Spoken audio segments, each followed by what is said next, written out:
Vamos para el libro de Apocalipsis, capítulo 3, versículo 14. Hoy vamos a darle culminación al estudio de las cartas a las 7 iglesias. Apocalipsis, sí, se pueden sentar. Adelante. Aleluya. Te damos gracias, Señor. Damos alabanza y adoración. Apocalipsis capítulo 3, versículo 14. Hoy vamos a hablar de la carta de amor de Jesús a la iglesia de la Odisea. Amén. Leemos la palabra del Señor. ¿Listos, iglesia? Padre, en el nombre de Jesús, que esta palabra llegue a nuestros corazones, que produzca cambios dignos de ti, Señor, y que podamos ser hacedores de tu palabra. Padre amado, que podamos dar frutos al 100%, que podamos corregir aquello que esté errado en nosotros, Señor, y que podamos darte la gloria y la alabanza donde quiera que estemos, en el nombre de Jesús. Amén. La iglesia de la Odisea, la iglesia tibia, dice la palabra del Señor, y escribe al ángel de la iglesia en la Odisea: he aquí el amén, he aquí el testigo fiel, he aquí el verdadero. El principio de la creación de Dios dice esto: yo conozco tus obras, que ni eres frío ni caliente. Ojalá fueses frío o caliente, pero por cuanto eres tibio y no frío ni caliente, te vomitaré de mi boca. Porque tú dices: yo soy rico y me he enriquecido y de ninguna cosa tengo necesidad, y no sabes que tú eres un desventurado, miserable, pobre, ciego y desnudo. Por tanto, yo te aconsejo que de mí compres oro refinado en fuego, para que seas rico, y vestiduras blancas para vestirte, y que no se descubra la vergüenza de tu desnudez, y unge tus ojos con colirio para que veas. Yo reprendo y castigo a todos los que amo. Sé pues celoso y arrepiéntete. He aquí, yo estoy a la puerta y llamo. Si alguno oye mi voz y abre la puerta, entraré a él y cenaré con él y él conmigo. Al que venciere, le daré que se siente conmigo en mi trono, así como yo he vencido y me he sentado con mi Padre en su trono. El que tiene oído, oiga lo que el Espíritu dice a las iglesias. Señor, gracias por tu palabra. ¿Estamos listos, iglesia? Esta es la iglesia de la Odisea. La iglesia que el Señor la considera una iglesia tibia. Y quiero que tenga presente que esta carta y las cartas de Jesús a las iglesias no fueron escritas para los inconversos. Fueron escritas a las iglesias, amén, al cuerpo de Cristo, a los representantes de Jesucristo en la tierra. Amén. Amén. Así que esta carta es para nosotros. Amén. Aquí nadie puede decir: no, eso no me toca a mí, porque todos somos iglesia. ¿Okay? Amén. Amén. Muy bien, continuamos. Dice: la Odisea significa derechos de la muchedumbre, justicia o juicio del pueblo, justicia de la gente. Fue fundada por Antíoco II en el año 261-246 a.C. Le puso el nombre de la Odisea en honor a su esposa, quien le recompensó más tarde envenenándolo. Vaya, ¿verdad? Está ubicada a 65 kilómetros al sureste de Filadelfia, en Turquía, en Estados Unidos, junto al río Lico, con unión al río Meán. Había mucha riqueza, mucha ciencia y mucha literatura. Era famosa por sus manufacturas de ropa confeccionadas con fina lana negra y alfombras. Desde el comienzo de la época romana fue un gran centro comercial y administrativo. Fue sacudida por constantes terremotos durante los años 60 y 61 de nuestra era. No aceptaron ninguna ayuda monetaria porque era una ciudad bien orgullosa de sus riquezas, aunque se le concedió exención de impuestos a fin de ayudar a sus habitantes a reconstruir la ciudad. La Odisea tenía fructuosas operaciones bancarias y numerosas transacciones comerciales de donde procedía su opulencia y sus riquezas. Era creciente industria de tejidos de la fina lana color negra, alfombras, y era la sede de una prestigiosa escuela de medicina que contaba con oculistas reconocidos. ¿Y qué verificaban los oculistas? Los ojos. Muy bien. Ellos producían y exportaban pastillas para los ojos, para sanar enfermedades oculares de la vista, de la visión. Y todo el Imperio Romano compraba este medicamento. Ya van a ver por qué hago toda esta introducción. El Señor usa las costumbres comunes de este tiempo de la iglesia de la Odisea para enseñar verdades espirituales, amonestando a las personas ¿a qué? A que ungieran sus ojos con colirio para que pudieran ver, a que compraran vestiduras blancas para vestirse, porque ellos tenían fábrica de telas, de lino negro, fino. Pero el Señor, cuando leemos la carta, le dice: compra de mí vestiduras blancas y unge tus ojos con colirio para que veas que aunque eres prestigiosa en la escuela de medicina y tienes el mejor medicamento para sanar los ojos naturales, estás ciego. Eso le dice Jesús. Vamos a seguir. A los judíos en el año 62 se les ofreció la ciudadanía gratuita para seducirlos a que vivieran allí en la Odisea, y se les había concedido el derecho de conservar sus propias costumbres. Los judíos llevaban con ellos el comercio, y esto significaba para la ciudad, mira, billete, chavito, riqueza, comercio, banca, manufactura, economía, riquezas. Fue fundada por Epafras de Colosas. Tenían baños termales, teatros, estadios y gimnasio. Daban culto a Zeus.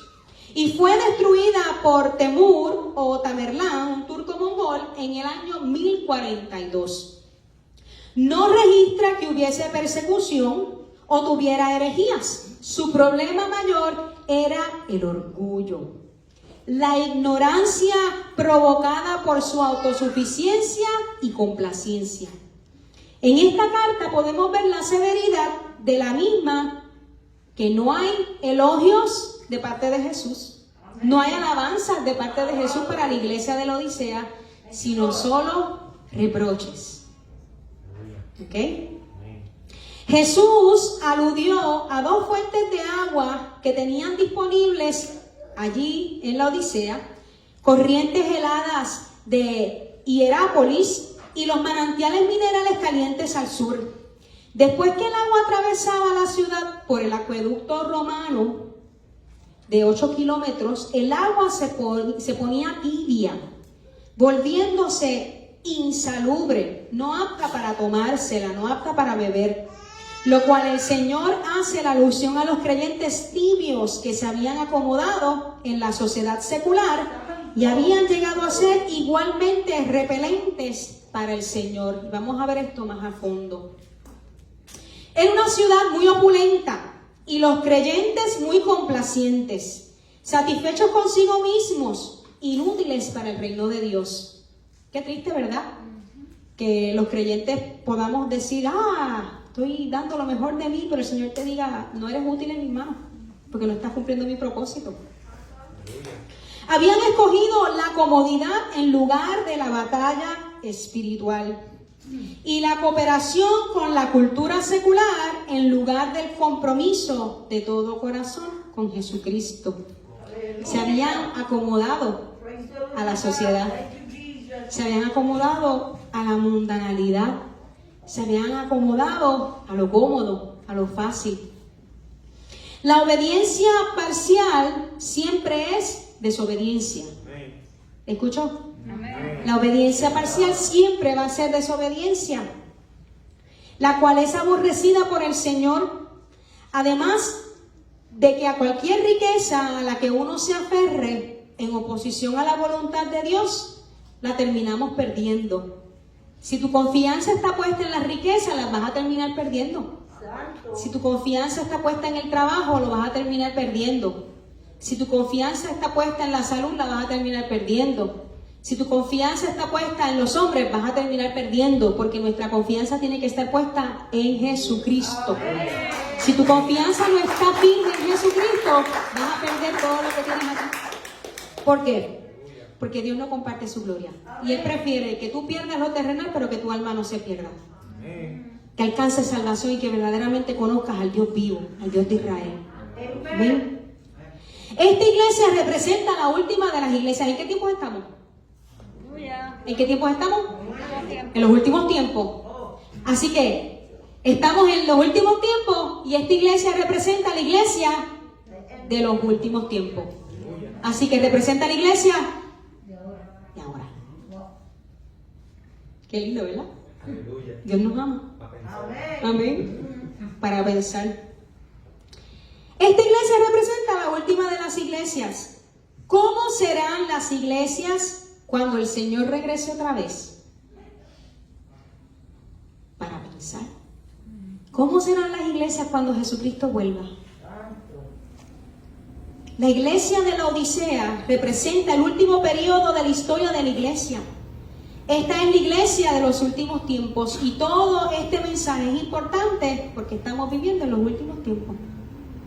De todas las iglesias a las que ha escrito el Espíritu de Dios, a esta iglesia el Señor no le dio ningún elogio ni ningún mensaje de ánimo. ¡Aleluya! Es descrita como una iglesia tibia, ni fría ni caliente. Una iglesia templada, poco intensa, sin pasión. Era indiferente. Y cuando busco la definición de indiferencia, es alguien que no importa cómo se haga, que no muestra preferencia y no muestra interés o afecto por algo. Esta iglesia era indiferente a la enseñanza de la palabra de Jesucristo. Era indiferente a la verdad de Dios. Era indiferente a cómo las iglesias enseñaban la doctrina de salvación de Jesús. No les importaba cómo lo hicieran.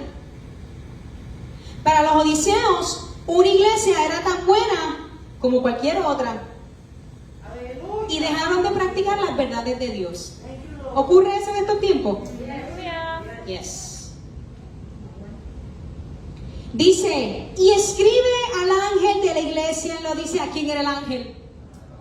Ah, muy bien, aprendieron algo. A la séptima, muy bien. Al mensajero, al pastor de la iglesia. Y le dice, he aquí, aquí está, yo soy el amén. Yo soy el testigo fiel. Yo soy el verdadero. Yo soy el principio de la creación, el soberano de la creación de Dios. Dice esto, así se le presenta a Jesucristo al ángel de la iglesia de la Odisea. He aquí el amén. Escuchen. La palabra amén viene de la palabra hebrea amán, que significa sustentar, que da firmeza, seguridad, que es inconmovible, que da constancia, seguridad y confiabilidad. De este verbo se forman muchas palabras que forman parte de una familia. ¿Y cuáles son? Amón, arquitecto. Emuná, fe, fidelidad. Emet, verdad, seguridad. Omná, columna. Amná, educación. Amaná, decreto, pacto confirmado. Así que él está diciendo, yo soy el amén. Yo soy tu seguridad, yo soy tu arquitecto, yo soy el fiel, yo soy la verdad, yo soy tu seguridad, yo soy tu columna, yo soy el que te enseña, el que te educa. Yo soy el que he confirmado el pacto que fue decretado por mi Padre desde el principio. Yo soy el amén. O sea, con esa intensidad le escribe Jesucristo y se presenta a la iglesia.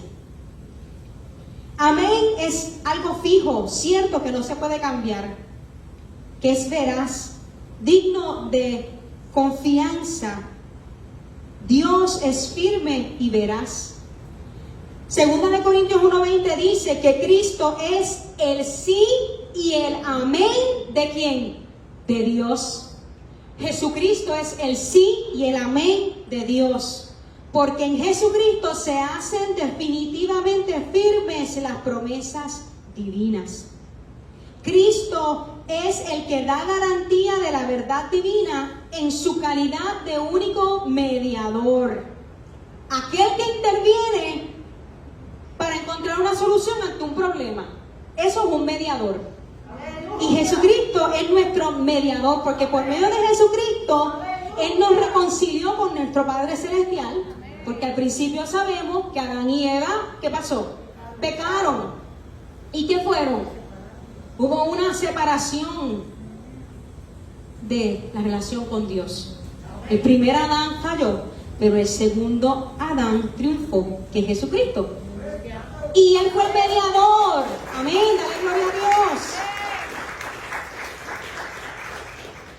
Así que Él es la solución para que nosotros podamos alcanzar nuestra relación con Dios.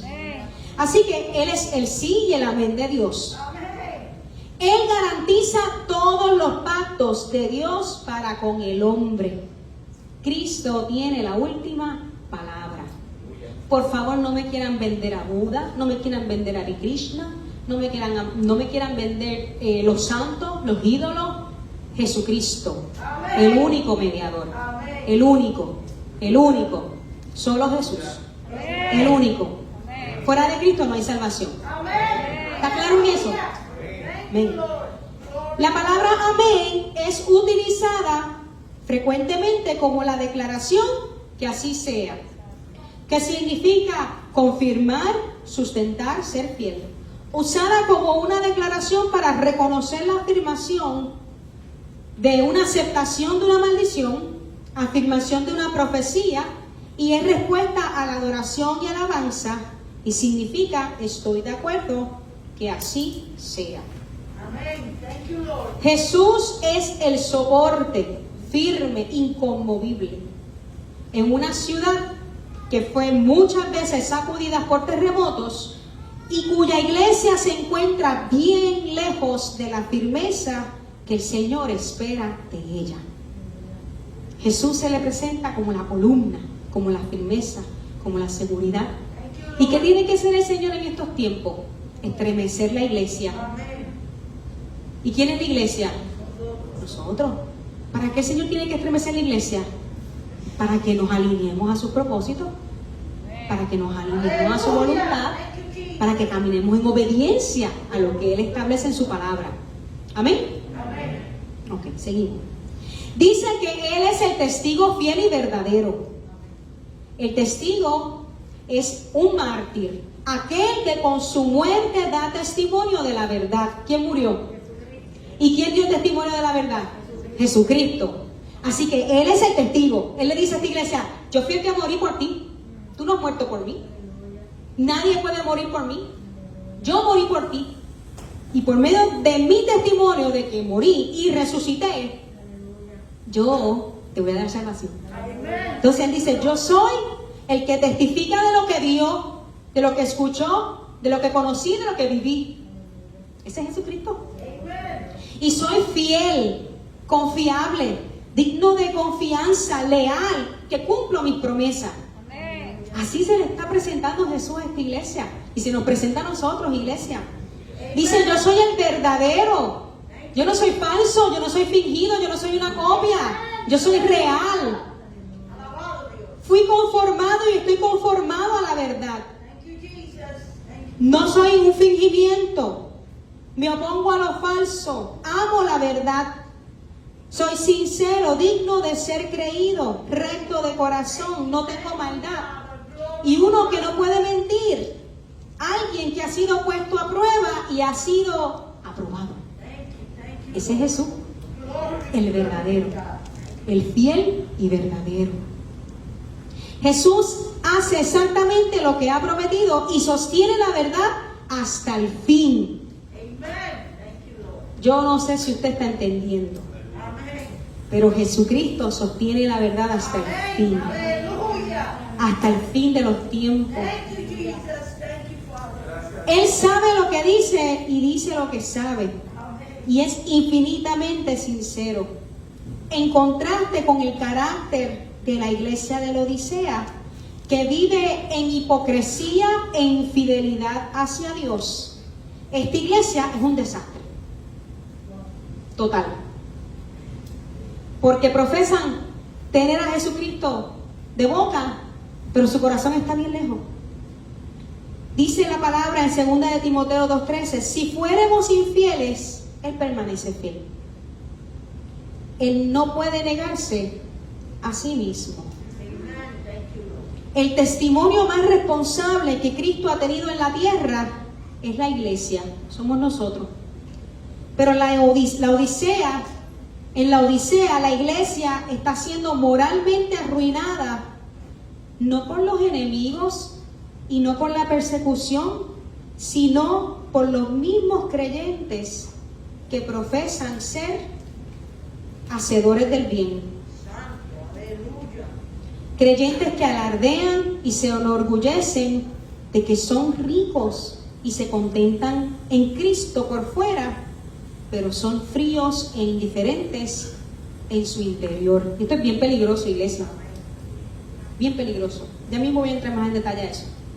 El Señor se presenta como el principio de la creación, donde Él es el primero y el último.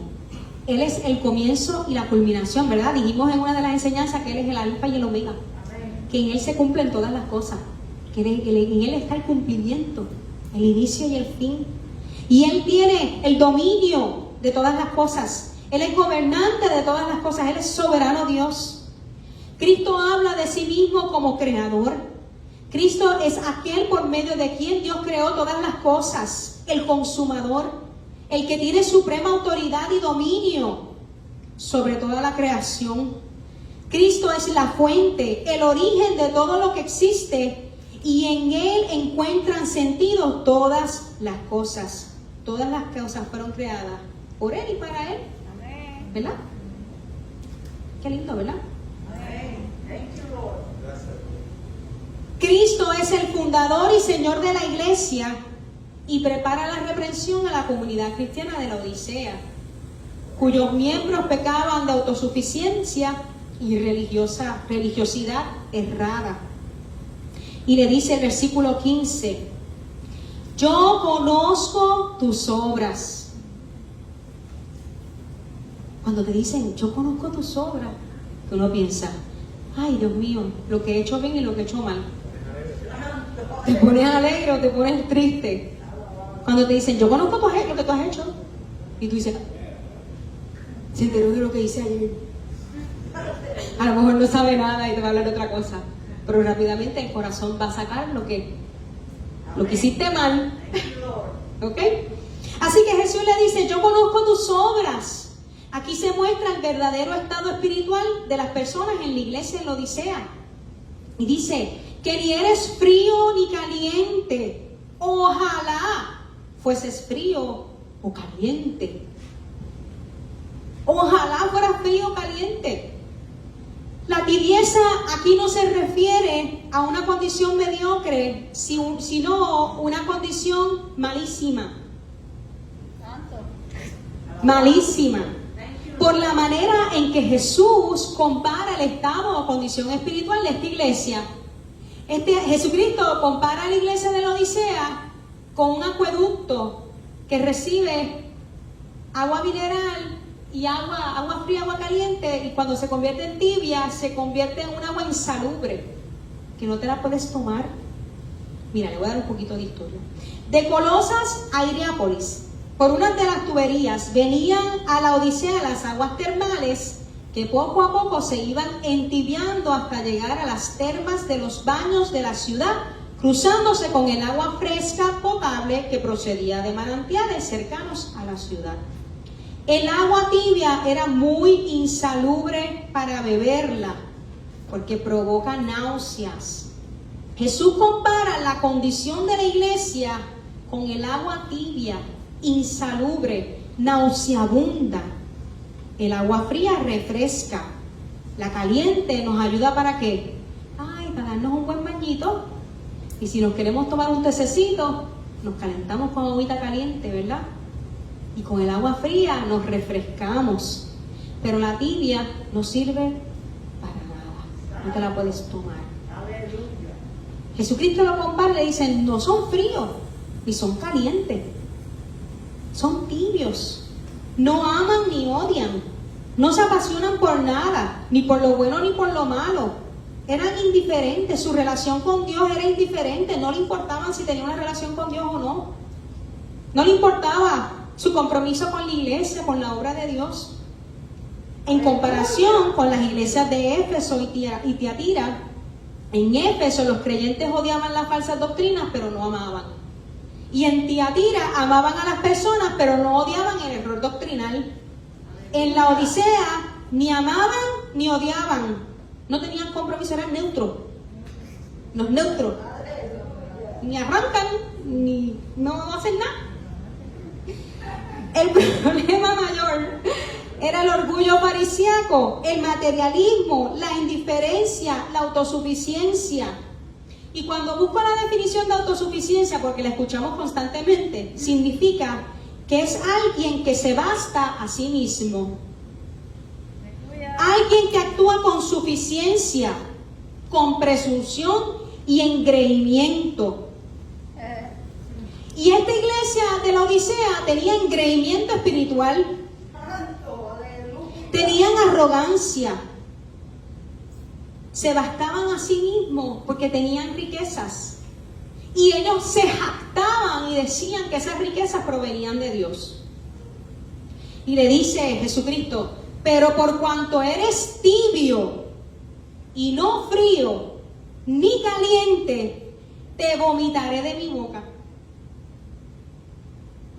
La Nueva Versión Internacional dice, estoy a punto de escupirte de mi boca. Esto es una amenaza bien seria de Dios. La iglesia estaba en grave peligro. Si persistían en permanecer en la actitud que estaban viviendo, el Señor los iba a vomitar de su boca. Estoy a punto de vomitarte, pero no lo he hecho. Pero si no te arreglas, lo haré. A la iglesia se le ofrece la oportunidad de regresar al buen camino, a arrepentirse. El Señor dice en su palabra que Él no quiere que nadie perezca, sino que todos procedan ¿a qué? Al arrepentimiento. Y un arrepentimiento es un cambio de conducta, es un cambio de pensamiento, cambio de malos hábitos, de malas costumbres, renovando nuestros pensamientos en el pensamiento de Cristo. Y de esta manera lo hacemos con la palabra. No podemos leer el periódico y pretender ser conformados a lo que dice el periódico. No podemos estar leyendo revistas de vanidades, mundanalidades, porque lo que tú lees es lo que está nutriendo tu alma. Lo que tú ves nutres tu alma, nutres tu espíritu. La palabra es nuestro mejor guía. ¿Quieres renovar tu pensamiento? Lee la palabra. Lee la Biblia. Asimílala, entiéndela, aliméntate con ella. Así que Jesús le dice, por cuanto eres tibio, no eres frío ni caliente, te voy a vomitar de mi boca. Y la definición de vomitar, ¿cuántos aquí han vomitado? Nadie, me imagino, ¿verdad? Eso es algo tan malo. ¿Por qué? Porque mira lo que dice la definición. El vomitar es arrojar violentamente por la boca lo contenido en el estómago. Arrojar violentamente por la boca lo contenido en el estómago. Cuando uno vomita, tú no tienes control de lo que va a salir del cuerpo. Tú sientes que te mueres, que te asfixias. Dice el Señor que Él va a vomitar, o sea que Él va a arrojar violentamente de su boca lo que contamina su cuerpo. ¿Qué te hace vomitar a ti? En lo natural. Un envenenamiento de una comida que está dañada, algo que está podrido, algo que está infectado, algo que está malo, hace que tú vomites. Pues el Señor da este ejemplo porque Él dice, si tú estás contaminado como iglesia, si no estás purificado, si no estás santificado, te voy a vomitar de la boca. ¿Por qué? Porque en mi cuerpo no puede haber bacterias, no puede haber suciedad, no puede haber inmoralidad, no puede haber pecado. Así que violentamente te voy a escupir de mi boca. Pero no lo he hecho. Él dice en su carta, Jesús dice en su carta, no lo he hecho porque te estoy dando oportunidad de que te arrepientas. Te estoy dando oportunidad de que vuelvas al camino correcto. El Señor había utilizado esta expresión en el Antiguo Testamento antes de que el pueblo de Israel entrara a la tierra prometida. El Señor les advirtió que la tierra vomitaría a los cananeos que vivían allí por causa de las abominaciones con que habían contaminado la tierra. No los podían tolerar más. Les advirtió a los israelitas que también hacían lo mismo si seguían las costumbres abominables de esas naciones que Dios estaba expulsando delante de ellos. ¿Y qué ocurrió? Con el tiempo el pueblo israelita se olvidó de Dios, del Dios vivo, del verdadero, del fiel, y fueron arrojados de la tierra y fueron llevados a un duro cautiverio a Babilonia. La tibieza enferma al Señor, no es soportable. El Señor la rechaza, le disgusta. La iglesia tibia será expulsada y vomitada del cuerpo de Cristo. Entonces, podemos preguntar, ¿y en qué consiste la tibieza? ¿En qué consiste la tibieza? La tibieza es la indiferencia a los asuntos espirituales. No le presta importancia a la enseñanza de la palabra. No le importa si hay errores doctrinales y no se preocupa por corregirlos. Su comunión con Dios es muy pobre y no se preocupa por testificar del Evangelio de Jesús.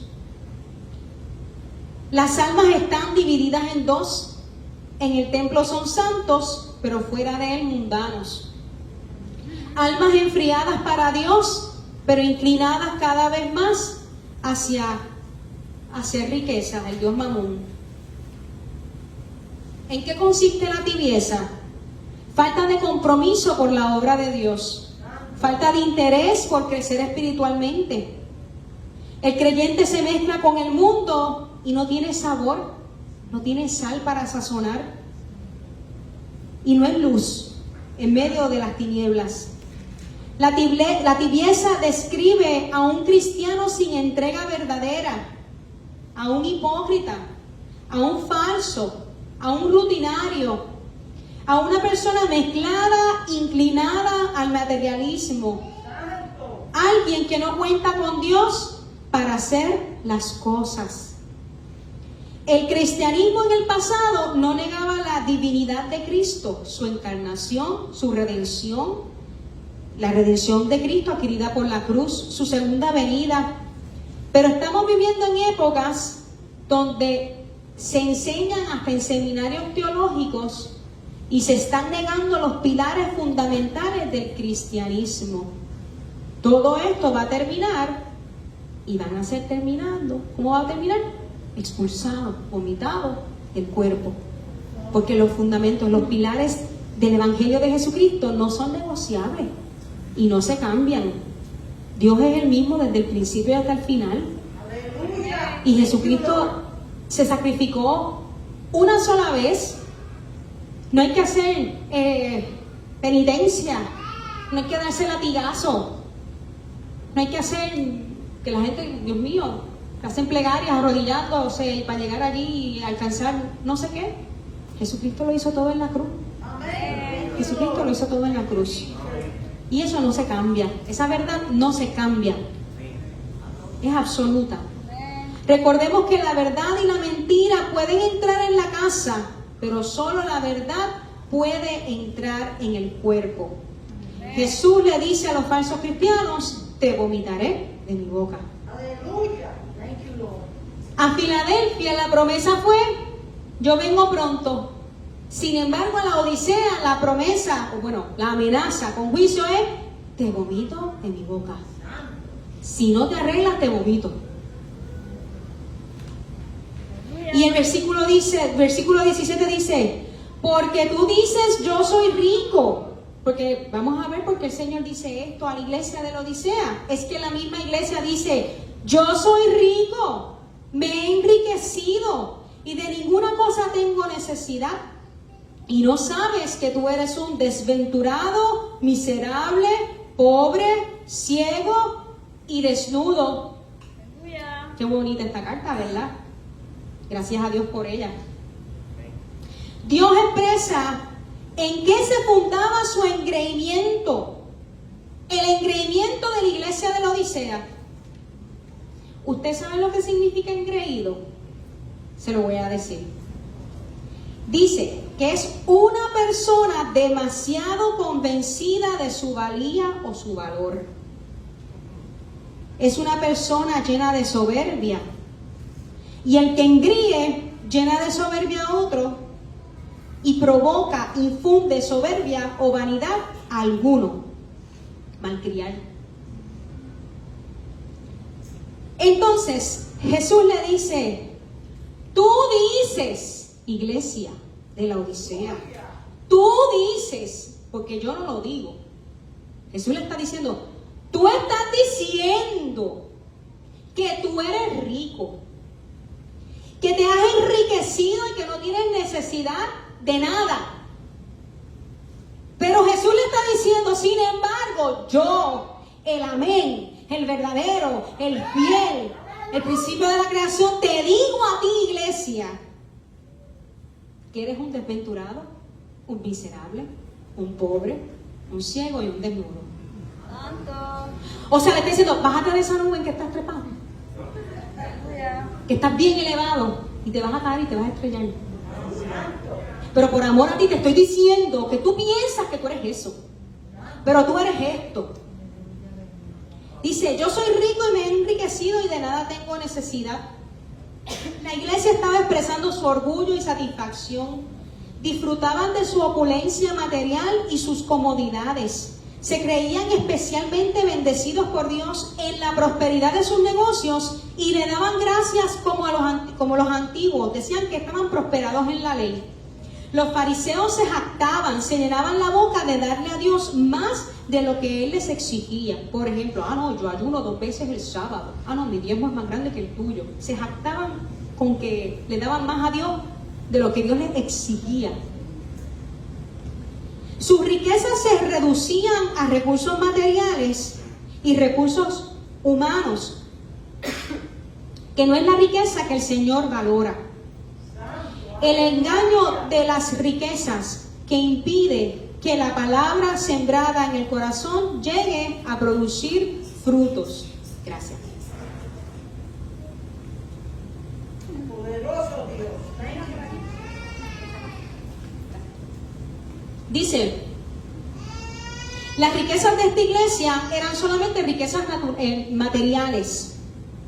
Y este engaño de las riquezas en Mateo 13:22 es la que impide que la palabra del Señor que es sembrada en nuestros corazones produzca frutos.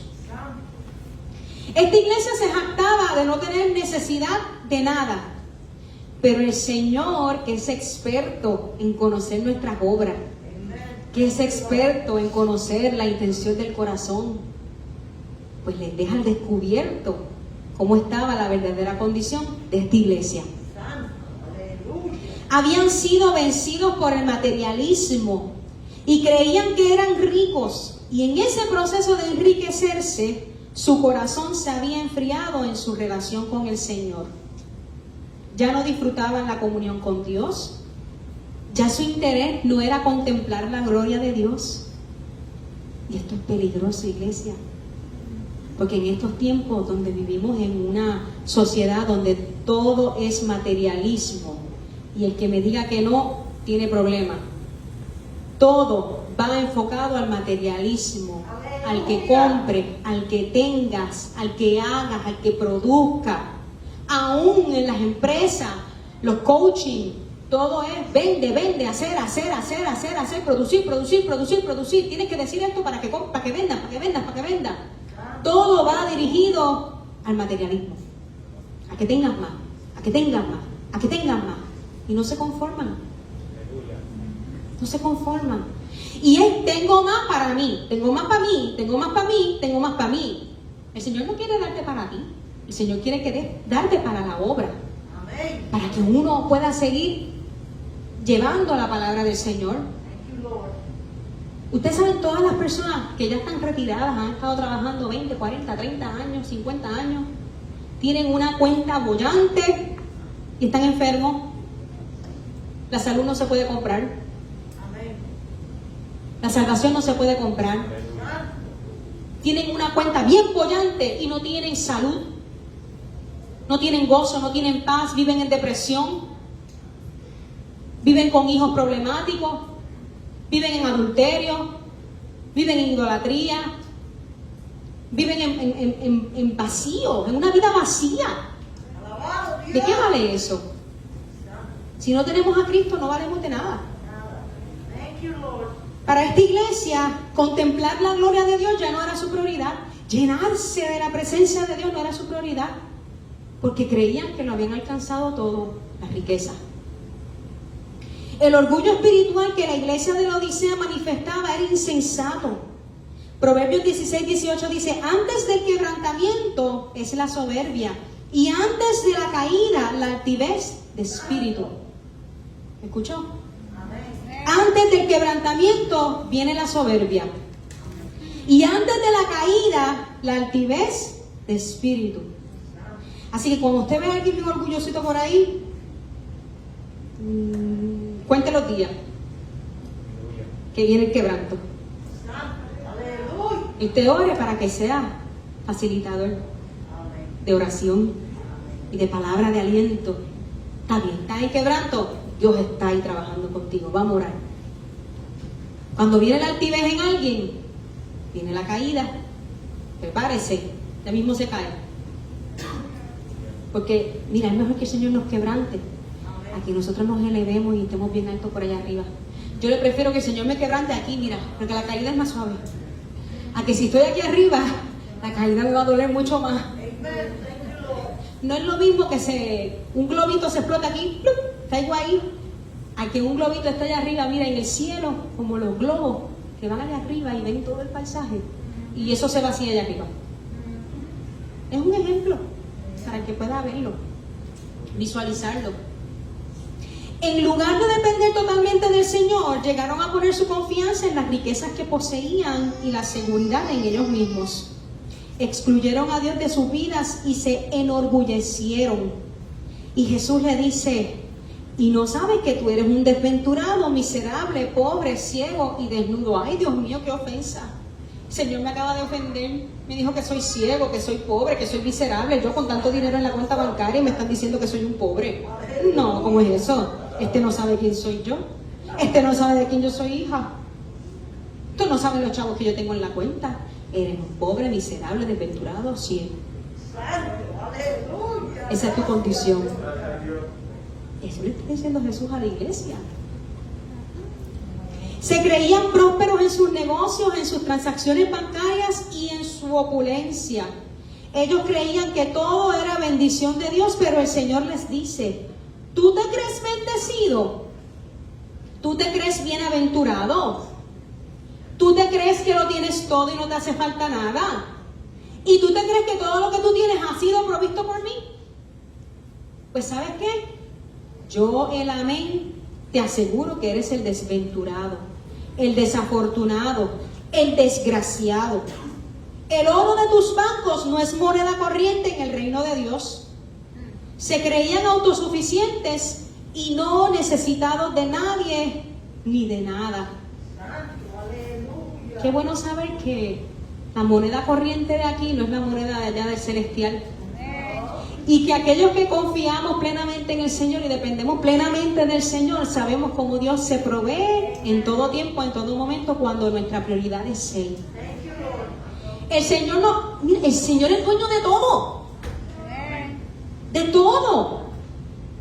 Y la gente piensa que porque tiene unos Washington en la cuenta, están bollantes, están firmes y no les va a pasar nada.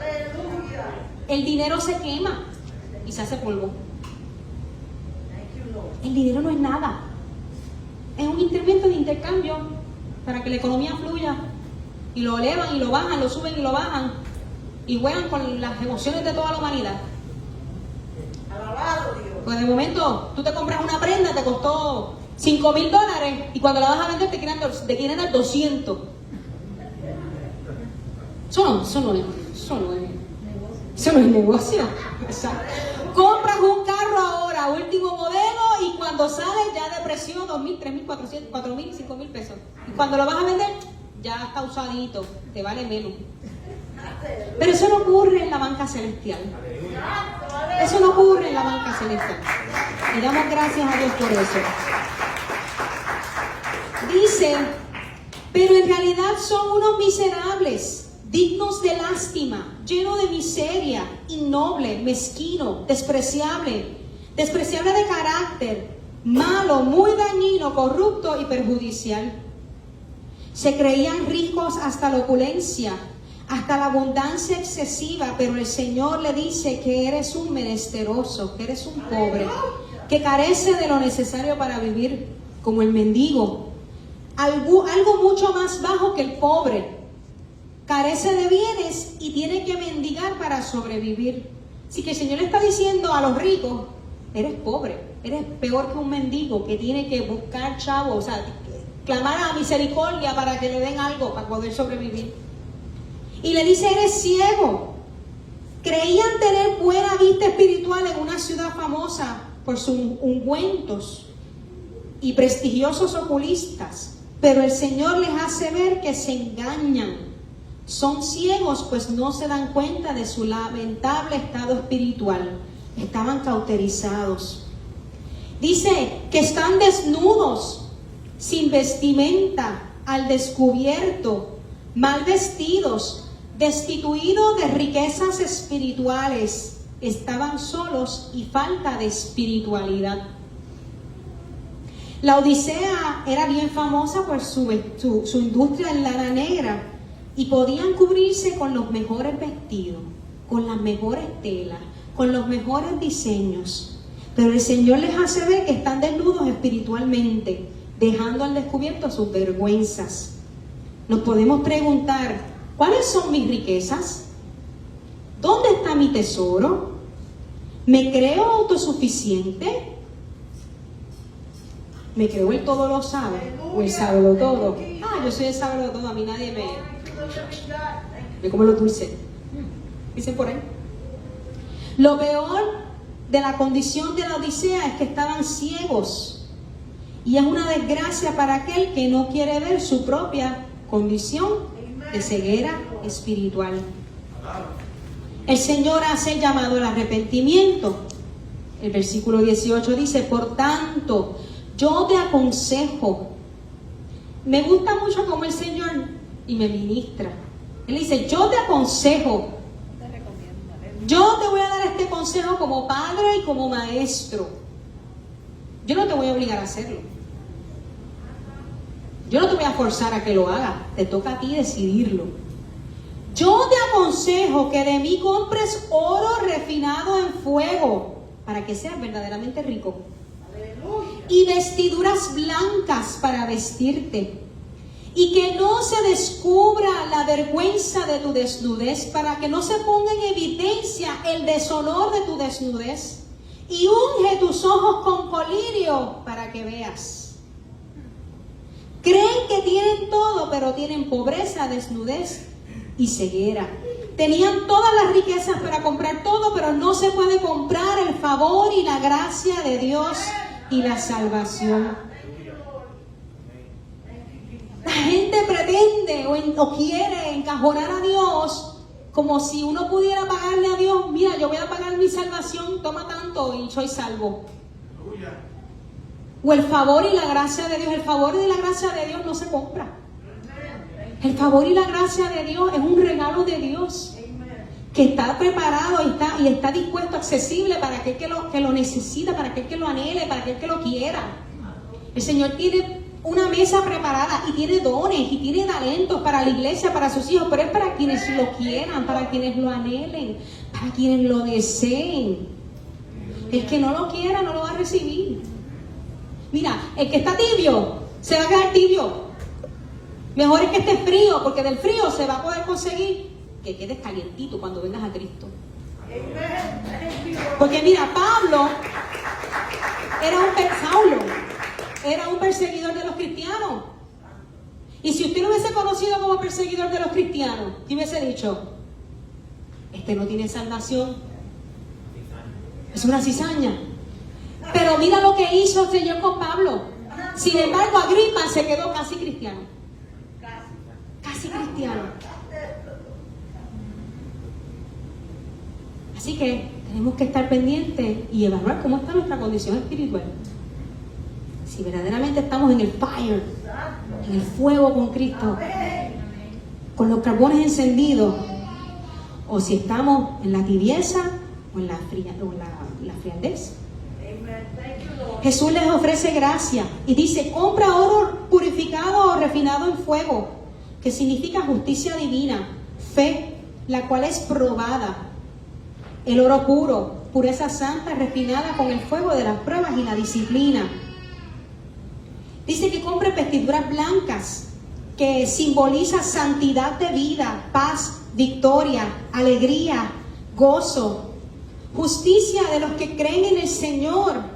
Vestiduras blancas que cubren la desnudez, la moral y la vergüenza de su vida. Que seamos revestidos de Cristo, con el carácter de Cristo. La palabra dice que el corazón alegre hermosea el rostro. ¿De qué vale de que tengamos las mejores ropas puestas de marca, las más hermosas, y nuestro corazón esté podrido por dentro? Que seamos personas desagradables, que seamos personas deshonestas, que seamos personas mezquinas, que seamos personas idólatras. ¿De qué nos vale estar vestidos con las mejores vestimentas si verdaderamente no estamos revestidos de Cristo? Dice: compra de mí vestiduras blancas. Dice: compra, unge tus ojos con colirio para que veas. Podemos tener la iluminación por medio del Espíritu Santo y la palabra de Dios. Tener el discernimiento espiritual para ver lo verdadero y lo espiritual. Jesús es la luz del mundo. Necesitamos los ojos para poder ver y apreciar la persona de Cristo. No nuestros ojos para ver lo material. Nuestros ojos fueron dados para ver la hermosura de Cristo. La hermosura de su creación, la hermosura de sus bondades. Que podamos nutrirnos de su palabra. No podemos estar tan ocupados en la vida, ganando dinero y comprando cosas, desatendiendo el principal negocio en la vida: comprar el verdadero oro divino, la salvación, la sabiduría, las riquezas que están escondidas en Cristo. Tenemos que abandonar el estado de autocomplacencia y egocentrismo. Una de las cosas que venía a mi mente en estos días, yo hablando con Dios, yo le dije: Señor, voy a poner un anuncio en Facebook, en el periódico. Se buscan intercesores. La paga son $100 la hora. ¿Cuántos llegarían? ¿Por qué llegan? Por el dinero. Porque ¿dónde está el valor? En el dinero. Porque la sociedad se ha encargado de que nosotros pongamos nuestro valor, con nuestra confianza en el dinero, que es ficticio. Pero la palabra dice que nosotros, los creyentes, tenemos que orar, tenemos que interceder, tenemos que adorar. No necesitamos pagarle a alguien para que venga a orar, porque necesitamos a alguien que ore. Porque lo que es la salvación no se compra. El regalo de Dios de salvación no se compra. quiero traerle este ejemplo. César, no ofensa, es que el Señor me ministró con esto. En estos días estaba César y Saide con Tiago. ¿Conocen a Tiago? Perrito, bien lindo. Y es bien chulito, bien rico, bien cariñoso. Y en el diálogo, César me dice, dame a mi hijo. Y yo, a tu hijo, ese es un perro. Yo lo pagué. Y el Señor me ministró ahí. ¡Bum! ¡Ah! Señor, perdónanos. Perdónanos. Porque nos costó, te costó. Tiene un valor porque te costó. Y las cosas en nuestras vidas tienen valor porque nos cuesta dinero. La salvación no nos cuesta nada. Y la despreciamos. Y añado, un hijo no cuesta nada, es un regalo. Y es tuyo. Lo da Dios. Eso es un hijo, eso tiene valor. No porque las cosas no cuesten algo tienen valor, es porque los regalos de Dios tienen valor y son tesoros espirituales que el Señor nos da para que nosotros podamos disfrutar de sus bendiciones, que podamos disfrutar de su plenitud, que podamos disfrutar de su presencia, de su llenura, porque todo lo demás es añadidura, porque construimos aquí tesoros en la tierra, no, nuestro tesoro está en el cielo. Entonces la gente desprecia la salvación porque es gratis. Las personas desprecian la oración porque no tiene un valor de dinero, monetario. Ahora, si le ponemos precio a la salvación, ¿cuántos la comprarían? Si le pusiéramos precio al tiempo de oración, ¿cuántos las comprarían? Si le pusiéramos precio a los milagros de Dios, ¿cuántos lo comprarían? Yo quiero ser sano de esta enfermedad, te doy tanto. Eso no se puede comprar. Eso es un regalo de Dios. Y nosotros tenemos que comenzar a atesorar los regalos de Dios que Dios nos da. Amén. Dice que Él es el principio, el comienzo. Eso lo leí. Quito. Dice que no se descubra. Que no se descubre es hacer aparente, poner en evidencia, conocer, demostrar, descubrir la vergüenza, el deshonor. Alguien que ha perdido el respeto de los demás a causa de una acción indigna o vergonzosa, por medio de una conducta o una causa de vergüenza. Y dice el 19, yo reprendo y castigo a todos los que amo. Esto me ministró tanto, porque cuando yo busco la definición de reprender y de castigar, pues el Señor me dio un bofetón. Yo reprendo y castigo a todos los que amo. Dice, sé pues celoso y arrepiéntete. Cuando usted esté en su casa, busque Hebreos 12, 5, 11, que habla de que la disciplina al principio no nos gusta, pero al final va a producir frutos buenos, ¿verdad? Cuando tú buscas la definición de reprender o reprendo, significa refutar, amonestar, acusar, convencer, redarguir, probar que alguien está en error y de esa forma avergonzarla, mostrar el error, convencer del error, refutar, contraargumentar, corregir, convencer de forma completa. ¿Estamos aquí? Eso es reprender. Así que el Señor dice que Él reprende, o sea, que Él nos prueba cuando estamos en error. Y Él nos muestra y nos refuta cuando nosotros estamos en error. ¿Y qué nos va a refutar Dios? Pues todas las veces que estamos errando en contra de su palabra y de sus principios. Y vivimos en una sociedad donde los billboards no te proyectan la Biblia. Los billboards te proyectan la mundanalidad. ¿Ok? Así que nosotros tenemos que comer de la Biblia para que permanezcamos en la verdad. ¿Ok? Dice que Él nos corrige y nos convence de forma completa cuando nos reprende. Y Él dice que nos castiga a todos los que ama. Y la gente dice, a mí no me gusta que me castiguen, a mí no me gusta que me regañen. Nosotros no regañamos, nosotros corregimos. Amén. Y míralo, es más, reprendemos. ¿verdad? Para que se vaya más a la definición del diccionario. Amonestamos o convencemos de que estás en error. Santo. Es que me regañó. No, yo te estoy convenciendo de que estás en error, que estás haciendo algo errado, para que, ¿verdad?, la gente no se ofenda. Anyway. Dice que el castigo del griego paideuo significa entrenar a un niño, educar, disciplinar, corregir, enseñar, instruir, reprender en palabra o en hechos. La reprensión de Dios por medio de las aflicciones, calamidades, adversidades, entrenar, azotar, latigar, enseñar el camino, guiar, liderar. Eso es castigo. Entrenar a un niño, educar, disciplinar. Y la gente dice, ¿qué me castigaron? Y lo que piensan es en lo malo que hicieron, que me quitaron los privilegios, que ya no me dejan ver televisión, que ya no me dan la mesada, que me porté mal y me quitaron los dulces, que me escondieron la tablet. Hágame el favor y boten las tablets. Todo lo electrónico, los Nintendo, todas esas cosas, bótenlas al zafacón, que esos son ídolos.